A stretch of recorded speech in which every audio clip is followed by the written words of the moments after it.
দেশজুড়ে প্রতিদিনই বাড়ছে গরমের তীব্রতা। Death resulting from heat absolutely preventable. তীব্র তাপদাহে হিট স্ট্রোক করে বিভিন্ন জায়গায় হিট স্ট্রোকে মৃত্যুর খবরও পাওয়া যাচ্ছে। এ পরিস্থিতিতে নগর যে তাপ রোদে আমি এখন বাড়ি চলে যাচ্ছি। তীব্র গরমে অতিষ্ঠ এখন জনজীবন। তীব্র গরমে ব্যাহত হচ্ছে মানুষের স্বাভাবিক জীবন। ঘর থেকে বেরোলেই যেন মরুভূমির লু হাওয়া। প্রচন্ড গরমের সঙ্গে আর্দ্রতা জ্বালা ধরাচ্ছে সবার শরীরে, দরদর করে ঝরছে ঘাম। এই সময় কালবৈশাখী আর বৃষ্টি কিছুটা স্বস্তি বয়ে আনে, কিন্তু এবছর তাও নেই। তার উপর মরের উপর খড়গা হয়ে দাঁড়িয়েছে বিদ্যুতের সমস্যা, সাথে চলছে হিটওয়েভ, বেড়েই চলেছে তাপমাত্রা। তবে এর কারণ কি? কেন তাপমাত্রা গত বছরের তুলনায় কম হলেও এবছর গরম আরো বেশি অনুভূত হচ্ছে? এর জন্য দায়ী কারা? আপনি আর আমি নয়তো কিভাবে এই তীব্র গরম থেকে নিস্তার পাবো? আদৌ পাবো কি?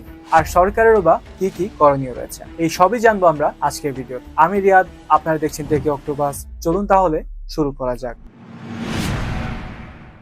বাংলাদেশের জিডিপিতে গুরুত্বপূর্ণ অবদান রাখছে কৃষি খাত। ক্ষুদ্র আর মানুষের উপর নির্ভরশীল বড় বড় প্রতিষ্ঠানগুলো, এই যেমন পোশাক শিল্পে গার্মেন্টস কর্মীরা, খাবার প্রোডাক্ট তৈরিতে অবদান রাখছে কৃষকরা। আবার অনেক নিম্ন আয়ের বিক্রেতা আছে যারা ভ্যানে করে রোডের পাশে ক্ষণস্থায়ী দোকান দিয়ে ব্যবসা করছে, কনস্ট্রাকশনের সাথে কাজ করছে দিনমজুর। এরা সবাই কিন্তু বাংলাদেশের জিডিপিতে অবদান রাখছে।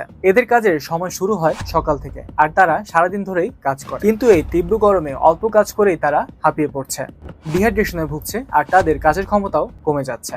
আর এভাবেই প্রোডাক্টিভিটি কমতে থাকলে বাংলাদেশ একসময় লসের শিকার হবে। আর এভাবেই তীব্র গরম আর অনাবৃষ্টির কারণে একসময় খরা হতে পারে, যার কারণে আমাদের খাদ্য ঘাটতিও দেখা দিতে পারে, শুরু হয়ে যেতে পারে দুর্ভিক্ষ। আমরা তো অফিসে কাজ করায় এসি কিংবা ফ্যানের নিচে রয়েছি, আমাদের কিন্তু গরম ততটা অনুভব হচ্ছে না। তবে যারা রোদে কাজ করছে তাদের নাজেহাল অবস্থা।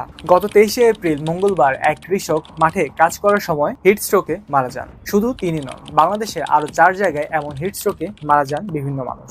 শুধুমাত্র গত 20 থেকে 23শে এপ্রিলের মাঝে এই তীব্র গরমের কারণে 20 থেকে 33 জন মানুষের মতো মারা যায় বলে এক প্রতিবেদনে প্রকাশ করা হয়েছে। এপ্রিলের এই সময় বাংলাদেশের গড় তাপমাত্রা থাকে 33 ডিগ্রি সেলসিয়াস, কিন্তু গত এক সপ্তাহ ধরে এই তাপমাত্রা 35 থেকে 37 ডিগ্রি সেলসিয়াসের মধ্যে রয়েছে। গত 20শে এপ্রিল দেশের সর্বোচ্চ তাপমাত্রা ছিল যশোরে 42.6 ডিগ্রি সেলসিয়াস। আর এভাবে তাপমাত্রা বাড়তে থাকলে বাংলাদেশ আর বসবাসের উপযোগী থাকবে বলে মনে হচ্ছে না।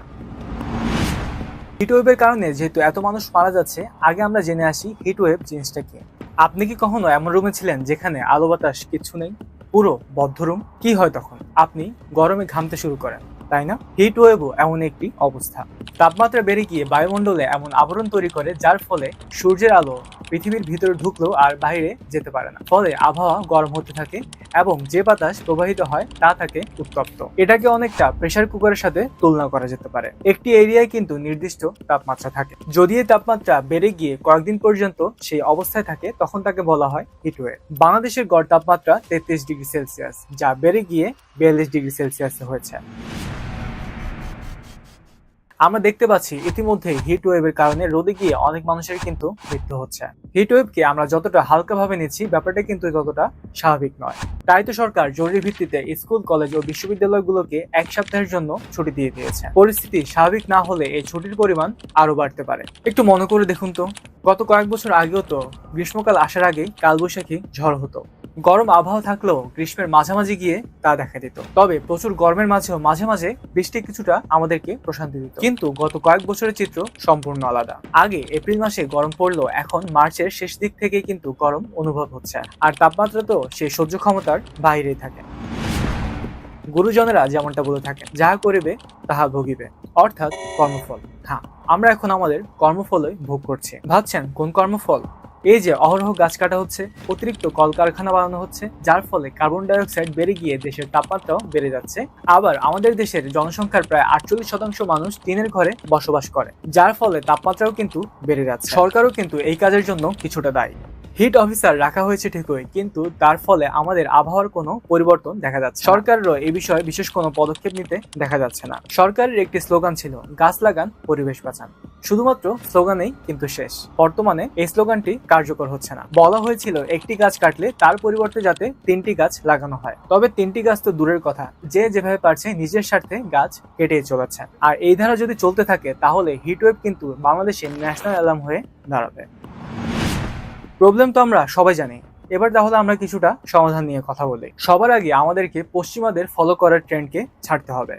ঢাকা সহ চিটাগং এর বেশিরভাগ অফিসে কিন্তু কাচের তৈরি। এত কাচের বিল্ডিং দেখে মনে হয় কর্পোরেট সাকসেসের জন্য আমাদের কাচের বিল্ডিংই লাগবে।